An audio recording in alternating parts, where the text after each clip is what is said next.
If I were to ask you what was the earliest memory you have about your life, in other words, what do you remember as far back as you go in your mind? What is the one thing you remember? Now, I think my mother was 21 when I was born, and my father is a little younger than she, so maybe he was maybe 19 or 20. I can't imagine that, but that's what it is. My father was younger than my mother. And I was just thinking about early memories I have when I was a little baby and on and on and on. The first memory I have, I was sitting in what I know now to be a high chair, one of the baby high chairs that has a little eating thing attached to it. And I think I was sucking my thumb. Can you believe that I remember that? I am a thumb sucker. I sucked a thumb I think I must have come from the hospital sucking my thumb. So my mother always said that I was a real good baby because all she had to do was stick my thumb in my mouth. I wouldn't cry. I wouldn't complain. I wouldn't fuss. I wouldn't do anything. I just sucked that thumb. Anyway, I remember being in a high chair, and it seemed like my mother and father were in the room. I don't know if it was like a dining room or a kitchen. It must have been a dining room or a kitchen. And I remember my mother giving me a bottle with milk in it. And it had one of those nipples. You're too young to remember this. You don't remember those nipples that came down on the sides of the bottle. Now we have those caps that you can screw on the baby's bottle. But in those days, we had rubber nipples that sort of clamps down on the outside of the bottle. Now, my mother tells me that a regular bottle was not good enough for me. She had to give me milk out of a Karo syrup bottle. Now, I don't know if that means anything to you, but that was a big bottle for a little baby to hold and drink milk. And I think I was a big baby. She said I did not walk until I was almost 2 years old. Well, she carried me everywhere. She probably didn't give me a chance to walk. Plus, I guess if she could just contain me by holding me, I guess she felt better. I don't know if it was that there weren't any strollers maybe back in those days. I do remember a baby carriage, sort of like a baby carriage, but I don't remember strollers. If you were around my age, were there strollers out when we were babies? I don't think there were any strollers. You know, so many things have come into place since we were babies. People around my age in the 70s and 80s, there were so many things our parents did not have that we had for our babies. My mother had diapers for me, and your mother probably did too.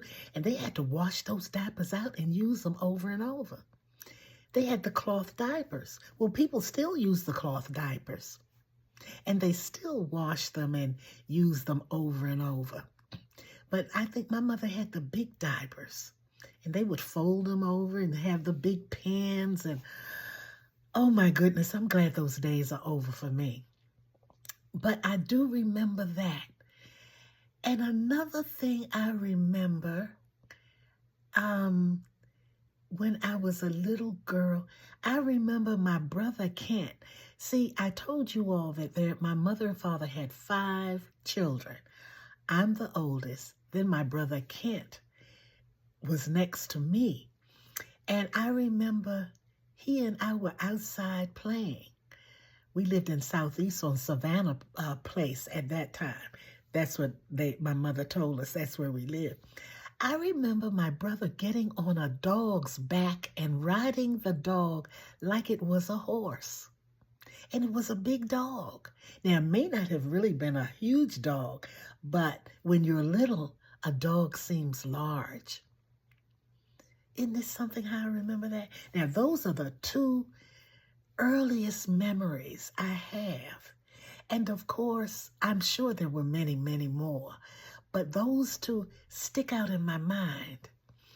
Then I remember too, in elementary school, I went to John F. Cook Elementary School. I remember that. I remember being in the kindergarten in Mrs. Parker's class and playing in the house. She had a little house that you could actually go in. It had sides up it.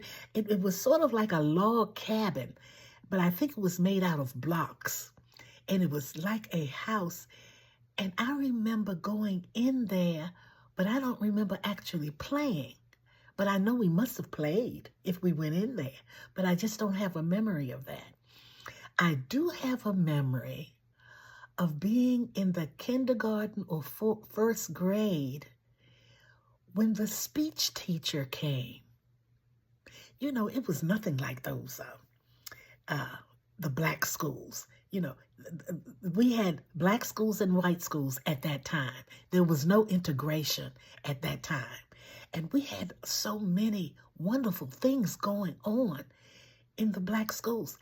We had a speech therapist that came and worked with all the children. And we had a mirror. And she taught us how to use our tongue when we talk. She showed us the roof of our mouth and how to make our tongue go up to the roof of our mouths. She taught us how to use our lips to form words. It was just amazing. We started off like that. So early on, we learned how to speak and to talk and to do recitations and all of that. And I remember programs. We used to be in programs and have programs and plays, and our parents used to come and see us. I remember May Day programs where we dressed in white and had programs out on the playground and all kinds of chairs, and the parents would come and we would, the older children would wrap the maypole. Isn't it amazing how you think about those things? Those were such good days. I remember my first fight. The sister next to me had short hair, and my mother used to braid her hair in little short braids, and she would do it all over her hair, all over her head, little short braids. And we didn't think anything of it. It was just what Mama did. But we were going to school one day, walking down North Capitol Street, and some girls were teasing her, making her cry about her hair, and sort of tried to bully us. I turned around, and that was the first and last time I was actually in a fight. Oh my goodness, I tore that girl up. I tore her up. I never met her. She was older than I was. And I guess she thought she could just bully us every day. But one thing I learned to do, I learned how to take my sister's hair loose and braid it and make the braids larger, not those little itty bitty polka dot bikini type of braids. In those days, little braids like that were not fashionable. Now, Little girls can go out of the house in any kind of braids. It's not a big deal. But in those days, the big girls, the bullies, laughed at my sister. And of course, I had to take care of my sister. And I did. And I took care of them on her behalf.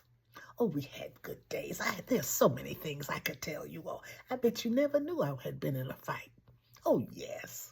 But we never cursed in fights the way they do now. But it's amazing. In those days, whenever there was a fight, other people started coming. Kids started coming from everywhere and cheering on, cheering on. There were people who were cheering for me. I didn't know that. I had no idea. Oh my goodness, I wish we could go back to those days. I remember those first memories I have of Mama and Daddy, and my first play experience on the outside of the house with my brother, and then going to school, taking my sisters to school. Now, I don't know, I guess my brothers must have gone in another direction, or they must have gone with some friends of theirs, because I only remember my sister. But I'm sure we walked together. Because I remember sometimes when we did not have the benefit of going to the shoe shop, my brother Richard's shoes would flip-flop, because the sole of his shoe was just doing like, have you ever heard that? Have you ever had anybody, did that ever happen to you? Flip-flop, flip-flop. And we had to have been walking to school together for me to realize that sound. Anyway, I'm just reminiscing here with you tonight. And I'm sure that you can talk about some of the things you remember. Why don't you put a couple of things down in the comment section that you remember when you were very, very young? Perhaps you were not even walking. Or perhaps you were 3 years old and your parents allowed you to stay outside and play. It's always fun. We'll talk again soon.